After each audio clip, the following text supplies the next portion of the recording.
হাই ছাত্ৰ-ছাত্ৰীসকল, তো আজি পুনৰ আহিছোঁ তোমালোকৰ মাজলৈ এটা নতুন ভিডিঅ' লৈ। তো চাবা যে ইয়াৰ আগৰ ভিডিঅ'টোত আমি কি আলোচনা কৰিছিলোঁ যে মানে সংখ্যাৰ পূৰণ উইথ ৰেচপেক্ট টু বেছ। আমাৰ বেছ কি কি আছিল নিশ্চয় তোমালোকৰ মনত আছে। 10, 100, 1000, 10,000 এনেকৈ আমাৰ বেছবিলাক যাই থাকিব। 1 লাখো হ'ব, এনেকৈ গৈ থাকিব। ঠিক আছে। তো মই কি আলোচনা কৰিছিলোঁ যে সংখ্যাবিলাকৰ পূৰণ যিবিলাক বেছতকৈ মানে সৰু। ঠিক আছে। তো মই ছাপ'জ তোমালোকক মনত কৰি দিছোঁ। ছাপ'জ মই 93 × 97 উলিয়াব লাগে। ঠিক আছে। এই দুয়োটা নাম্বাৰৰ বাবে ওচৰৰ মানে সংখ্যা কোনটো 100টো। ঠিক আছে। তো এতিয়া চাবা, তো তোমালোকে কি উলিয়াব লাগিব এই ক্ষেত্ৰত দুয়োটা নাম্বাৰ বেছতকৈ মানে 100তকৈ সৰু। বেছটো 100 ইয়াতে। তো এতিয়া চাবা, তো তোমালোকে 93 পৰা 100টো মাইনাছ কৰা। তো কি পাবা? -7 পাবা। ঠিক আছে। আৰু 97ৰ পৰা 100টো মাইনাছ কৰা, তেতিয়া কিবা -3 হ'ব। ঠিক আছে। তো এতিয়া চাবা, তোমালোকে এইটোৰ পৰা এইটো বিয়োগ কৰিব পাৰা, নতুবা এইটোৰ পৰা এইটো বিয়োগ কৰিব পাৰা। ঠিক আছে। তো মই এইটোৰ পৰা এইটো বিয়োগ কৰিলোঁ। 93 পৰা 93 গ'লে 90 হ'ব। ঠিক আছে। তো এতিয়া আমাক লাগে কোনটো পাৰ্ট? আমাক লাগে এইটো লেফ্ট পাৰ্ট পূৰণ ফলটো, এইটো ৰাইট পাৰ্টটো লাগে। ঠিক আছে। তো ৰাইট পাৰ্টৰ কাৰণে আমি কি কৰিব লাগিব? এই দুটা মাল্টিপ্লাই কৰিব লাগিব, পূৰণ কৰিব লাগিব। তাৰমানে মাইনাছে প্লাছ হ'ব। 7 × 3 = 21। ঠিক আছে। তো ইয়াতে শূন্য দুটা আছে। তো আমাৰ দুটা ডিজিটে আচলতে 7 × 3 = 21। এই সংখ্যাটোত দুটা অংক আছে, গতিকে শূন্য দুটা আছে, গতিকে তোমালোকে একো কৰিব লগা নাই। এনচাৰটো কি হ'ব? 9021। ঠিক আছে। তো মই তোমালোকক এটা কথা কওঁ, প্লাছ মই অভিভাৱকখিনিকো এটা কথা কওঁ যে কি জানানে, যেতিয়া ল'ৰা এজনৰ ৰিজাল্ট ভাল হয় তেতিয়া কি হয় যে ল'ৰাজনক বিভিন্ন মঞ্চত আমি সম্বৰ্ধনা দিয়া দেখা পাওঁ। যেনে ফাৰ্ষ্ট টাইম কৰা ল'ৰাটো নিউজত আহিব, কিবা আহিব, তোমালোকে ইণ্টাৰভিউ চাবা, ল'ৰাজনে ক'ব অমুক ঘণ্টা ইমান ঘণ্টা পঢ়িছিলোঁ। মানে ষ্টেণ্ড কৰা ল'ৰাজন বা ভাল ৰিজাল্ট কৰা ল'ৰাজনক আমি গামোচা পিন্ধোৱা বা বিভিন্ন মানে টিভি চেনেলত আমি সাক্ষাৎকাৰ দিয়াহে দেখা পাওঁ। ঠিক আছে। আমাৰ সেইখিনিহে চকুত পৰে, কিন্তু তাৰ আগতে তেওঁ যিখিনি কৰ্ম কৰিছে সেইখিনি আমাৰ চকুত নপৰে। ঠিক আছে। তো আচলতে কি জানানে, তেওঁ ৰিজাল্ট ভাল কিয় হ'ল? তেওঁ তাৰমানে ৰিজাল্ট ভাল হৈছে কিয় মানে তেওঁ এটা পৰিৱেশ পাইছে, তেওঁ কষ্ট কৰিছে। আমি যেতিয়া মানে ক্ৰিকেট খেলি আছোঁ, তেওঁ পঢ়ি আছে। তেওঁ সময়ৰ সদব্যৱহাৰ কৰিছে। ঠিক আছে। আমি যেতিয়া মানে পূজা চাব গৈছোঁ, তেওঁ হয়তো সেইখিনি টাইমত মানে কিতাপ চাইছে। আমি যেতিয়া ৰাতি 9টা বজাত বাগাত দিছোঁ, তেওঁ হয়তো 9টা বজাত তেতিয়া তেওঁ 1টা বজালৈকে পঢ়িছে। ঠিক আছে। আমি আচলতে মানে সাক্ষাৎকাৰটো চাব লাগে, তেখেতক গামোচা আমি সম্বৰ্ধনা দিবও লাগিব, যিহেতু তেওঁ সেইটো ডিজাৰ্ভ কৰে। ঠিক আছে। কিন্তু সেই মানে ফলাফলটো আগতে তেখেতে যিখিনি মানে সাধনা কৰিছিল, সেই সাধনাখিনিও আমি মানে ভাবিব লাগে যে আৰু আমি সেইটো অনুকৰণ কৰিব লাগে। ঠিক আছে।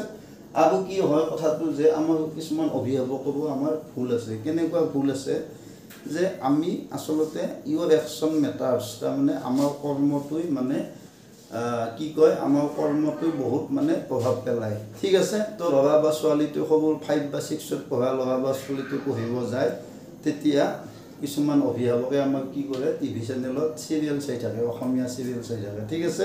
বা বেলেগ কিবা কাম কৰি থাকে।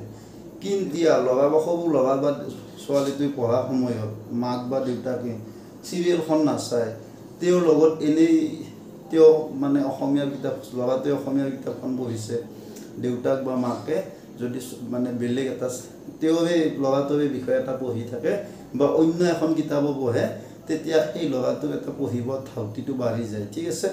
আৰু যেতিয়া এই বস্তুটো আচলতে সৰুবিলাকে ডাঙৰৰ পৰা শিকে, সদায় সৰুবিলাকে ডাঙৰক ফ'ল' কৰে। আৰু ল'ৰা ছোৱালীবিলাকে প্ৰথমতে কাক লগ পায়? মাক দেউতাককে লগ পায়। ঠিক আছে। তো মাক দেউতাকৰ বহুতখিনি মানে চৰিত্ৰ বা মাক দেউতাকৰ বহুতখিনি তাৰমানে গুণ ল'ৰা ছোৱালীবিলাকে আয়ত্ব কৰে। ঠিক আছে। গতিকে ল'ৰা বা ছোৱালী যেতিয়া মাক দেউতাকক যেতিয়া পঢ়াৰ পৰিৱেশ এটা থাকিব, তেতিয়া ল'ৰা বা ছোৱালীটোৱে নিজে পঢ়িব আৰম্ভ কৰিব। ঠিক আছে। তো এইখিনি কথা কোৱাৰ বাবে বেয়া নাপাব। আজিকালি বহুত মানে আমাৰ মানে সেই হয় আৰু, তো কিছুমান মানে অভিভাৱকৰ দায়িত্ব থাকে তো মই বহুত ল'ৰা ছোৱালী লগ পাইছোঁ কিন্তু বেছিভাগ কিন্তু চব নহয় কিন্তু একাংশ অভিভাৱকত তাৰমানে সেইখিনি মানে সেইখিনি মানে বুদ্ধি নাই তো সেইখিনি বুদ্ধি প্ৰয়োগ কৰিলে আপুনি দেখা পাব ল'ৰা বা ছোৱালীটোৰ পঢ়াৰ প্ৰতি নিজে নিজে দায়িত্ব আহি যাব ঠিক আছে তো এইখিনি এতিয়া আমি নতুন টপিকলৈ যাওঁ তো এতিয়া চাবা ষ্টুডেণ্টখিনিক কৈছোঁ মই ক'ব ঠিক আছে কিন্তু ইয়াতে আমি দুটা নাম্বাৰ লৈছোঁ এই দুয়োটাই কিন্তু ইয়াৰ ওচৰৰ বেছ কোনটো হ'ব 100টো হ'ব বেছ মানে ভূমি 100 বুলি ধৰিম আমি তো এই দুয়োটা ওচৰত থকা আমি ভূমিৰ ওচৰত থকা তো এই দুয়োটা কি 100 ওচৰত থকা নাম্বাৰ কিন্তু দুয়োটা নাম্বাৰে গ্ৰেটাৰ দেন বেছ তাৰমানে 100তকৈ ডাঙৰ ঠিক আছে তো আমি কিমান ডাঙৰ এতিয়া সেইটো উলিয়াম তো 105টো 100তকৈ কিমান ডাঙৰ 5 ডাঙৰ ঠিক আছে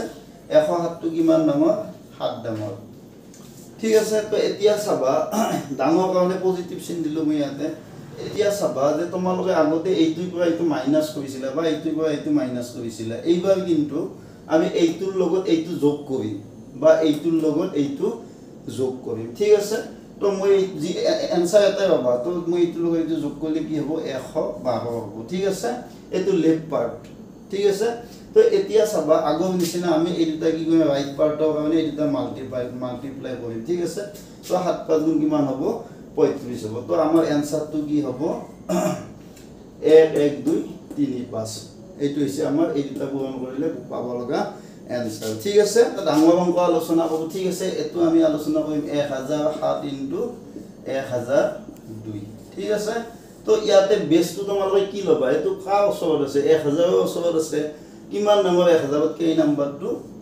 7 ডাঙৰ ঠিক আছে এইটো কিমান ডাঙৰ এইটো 2 ডাঙৰ ঠিক আছে তো তোমালোকে এতিয়া এইটোৰ লগতো এইটো যোগ কৰিব পাৰা নতুবা এইটোৰ লগত এইটো যোগ কৰিব পাৰা তো 1007 ৰ লগত 2 যোগ কৰিলে কি হ'ব 1009 হ'ব ঠিক আছে তো এতিয়া আমি ৰাইট পাৰ্টটো উলিয়াম ৰাইট পাৰ্টৰ এইটা পূৰণ কৰিব লাগিব 7 2 গুণ কিমান 14 কিন্তু ইয়াতে এটা খেলি মেলি আছে আছিল ভূমিটো 1000 আছে তো 1000ত কেইটা শূন্য আছে তিনটা শূন্য আছে ঠিক আছে কিন্তু এই নাম্বাৰটোত কেইটা অংক আছে দুটা আছে তো আমাৰ তিনটা কৰাৰ কাৰণে শূন্য যেহেতু তিনটা আছে আমাৰ তিনিটা অংক থাকিব লাগে গতিকে তৃতীয় অংকটো আমি ইয়াতে শূন্য দিম ঠিক আছে তো আমাৰ এনসাৰটো কি হ'ব 014 তাৰ মানে এই দুটা মাল্টিপ্লাই কৰিলে তোমালোকে কি পাবা 1009 ঠিক আছে এতিয়া চাবা এটা বেলেগ টাইপৰ আলোচনা কৰিম যে আমি এইটো লম 113 * 109 ঠিক আছে এইটো লম আমি তো এই দুটা নাম্বাৰে মানে ইয়াতে বেছটো ওচৰৰ নাম্বাৰ বেছটো 100 হ'ব ভূমিটো তো দুয়োটাই 100তকৈ ডাঙৰ ঠিক আছে কিমান ডাঙৰ এইটো কিমান ডাঙৰ 13 ডাঙৰ এইটো কিমান ডাঙৰ 9 ডাঙৰ ঠিক আছে বেছটো কি 100 মনত ৰাখিবা বেছটো 100 তো এতিয়া চাবা যে তোমালোকে হয় এইটোৰ লগত এইটো যোগ কৰি দিয়া নতুবা এইটোৰ লগত এইটো যোগ কৰি দিয়া একে পাবা 113 ৰ লগত 9 যোগ কৰি দিম মই 100 কিমান পাম 22 পাম ঠিক আছে 122 চাবা আমি ৰাইট পাৰ্টৰ কাৰণে কি কৰিম যে আমি এই দুটা মাল্টিপ্লাই কৰিম পূৰণ কৰিম তো 13 9 গুণ কিমান 117 ঠিক আছে তো এতিয়া চাবা ইয়াতে তোমালোকে কেইটা অংক পালা তিনিটা অংক পালা কিন্তু বেছ শূন্য কেইটা আছিল দুটা আছিল তো ইয়াতে দুটা অংক আহি থাকিব লাগে কিন্তু পালো আমি কেইটা তিনটা তো আমি এই দুটা ৰাখি দিম ঠিক আছে তো এইটোৰ লগত আমি এইটো যোগ কৰি দিম যোগ কৰি দিলে কি পাম 3 পাম তো আমি কি পাম লিখিম 1 2 3 1 2 3 1 7 ঠিক আছে 1 2 3 1 7 এইটো হ'ব আমাৰ এনসাৰ ঠিক আছে তো আজি ভিডিওটো ইয়াতে সামৰিছো আশা কৰোঁ তোমালোকে ভিডিওটো চাই ভাল পাইছা